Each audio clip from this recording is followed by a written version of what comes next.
conclusão do pensamento era: me sinto esmagado pela quantidade de informação que chega até mim pelas redes sociais.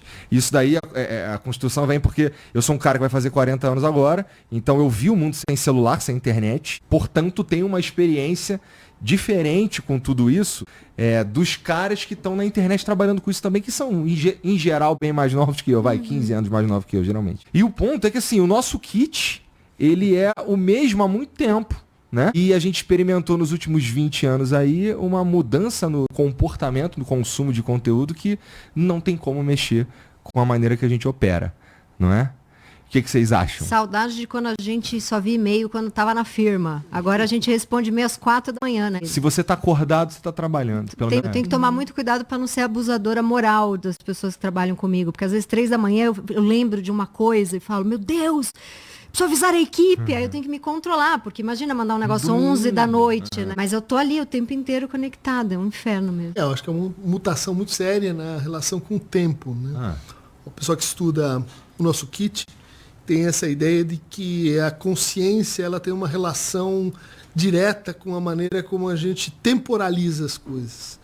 E fluxo acelerado vai produzindo uma sensação de que ou o tempo não passa, você entra numa espécie de presente circular, ou o tempo passa muito rápido e você tem sensação de disfuncionabilidade. Dizer que os 15 minutos no TikTok antes de dormir são as 2 horas mais longas do dia. E não dá pra parar, porque aquilo é infinito, né? Aquele scroll é infinito. Tati, é tão simples você, né? Agora, as escolas em São Paulo começam a aula essa semana e vão enfrentar um desafio que não tem celular. Eu achei importante, mas eu estou acompanhando o lado de cá e os funcionários e professores estão tão, vamos dizer assim, atazanados quanto os alunos. Né? Porque isso altera o que é o intervalo, o que eu faço para falar com a pessoa rápido que está do outro lado.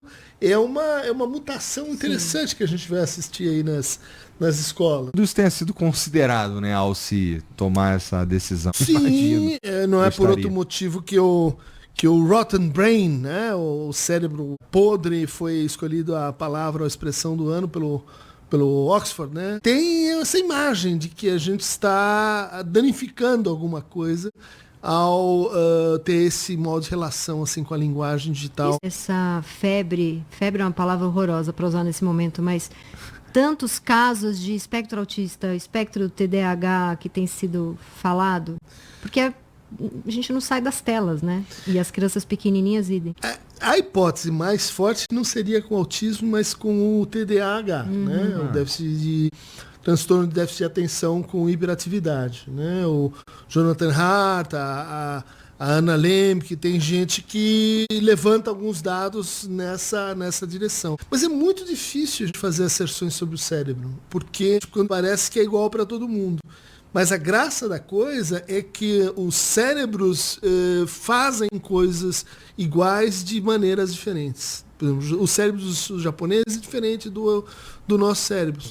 Por que genética? Não, porque a linguagem deles, né? Kanji, kana é diferente da nossa, então os hemisférios fazem funções distintas. Então é muito difícil você comparar, não é como um fígado, como o estômago, ele faz aquelas enzimas e etc. Né? Daí que você não tem biomarcadores para transtornos mentais. As alterações que a gente está vendo, não temos parâmetros para dizer com certeza isso aqui é disfuncional, isso aqui está fazendo o cérebro realmente funcionar de um jeito que pode ser só mais uma diversidade. Né? Entendi. E essas, vamos lá, para a gente saber os efeitos reais, práticos de uma vida totalmente conectada com dopamina o tempo inteiro, né? Loucuras e doideiras, a gente vai precisar esperar mais um pouco, eu suponho. Né? Tudo isso, apesar de intenso e parecer que faz um tempão que a gente tem, é novo. É novo, né? Sim.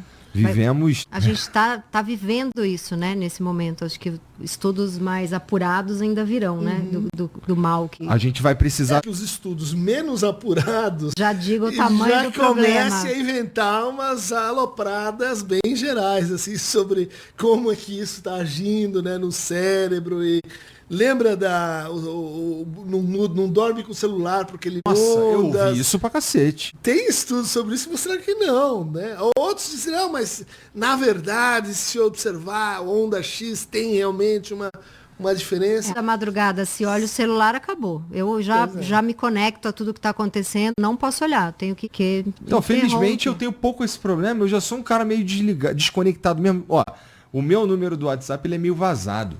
Então os caras já me mandam as mensagens. Então, assim, eu já não funciono direito com o WhatsApp. E assim, como eu tenho a sensação. Assim, eu tento separar. Por que eu saio de casa para trabalhar? Primeiro que ficou grande demais, não dava mais para ter o estúdio em casa. Mas eu vi um tempão criando conteúdo na internet, trabalhando dentro de casa, né? E aí é aquilo que a gente estava conversando antes, que é se eu tô acordado, eu tô trabalhando. Não é que eu trabalho em casa, eu moro no trabalho. É uma relação porque a gente diferente. gosta que faz. Aí a gente vai ficando cada vez. A gente vai ficando cada vez mais maluco. Mas essa relação, o que a gente faz, não coloca a gente numa rodinha de hamster também, que a gente não para. A gente não para porque a gente não consegue. Eu, pelo menos. Férias, eu também. Fico mais eu sofro doente, quando mais eu tô de estressada quando eu tô de férias. Eu preciso desconectar tão completamente. Ou eu não sei nem o que é. Eu não sei nem o que é que Eu não sei precisa nem pra acontecer. que eu sirvo no mundo quando eu tô de férias. Consciência, a Covid, de certa forma, confirmou isso, que é a importância da saúde mental da descontinuidade, né?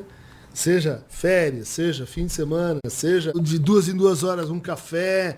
Essa ideia de que você precisa justamente compassar, dar um ritmo para o teu cotidiano, e faz parte aqui do começo da conversa. Pra tu deve ser mais fácil, que pra vocês, né, que já estudam esse tipo de coisa. Eu só enlouqueço, porra. Eu não sei o que eu tô fazendo. Não, mas eu só vou.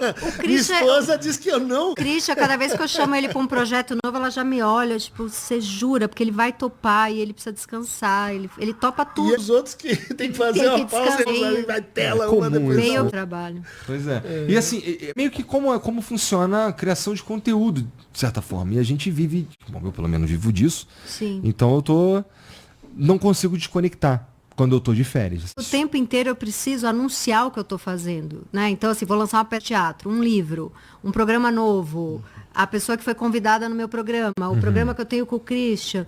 Tudo que eu faço, eu preciso de público. Eu vivo de público para as minhas coisas. Eu trabalho com isso, né? Eu escrevo, sou roteirista.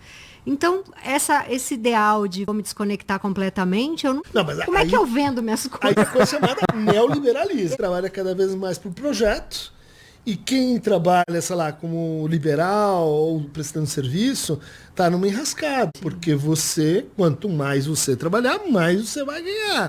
Isso atravessa a noite, madrugada, fim de semana. Uma tentação já incorporada no sistema.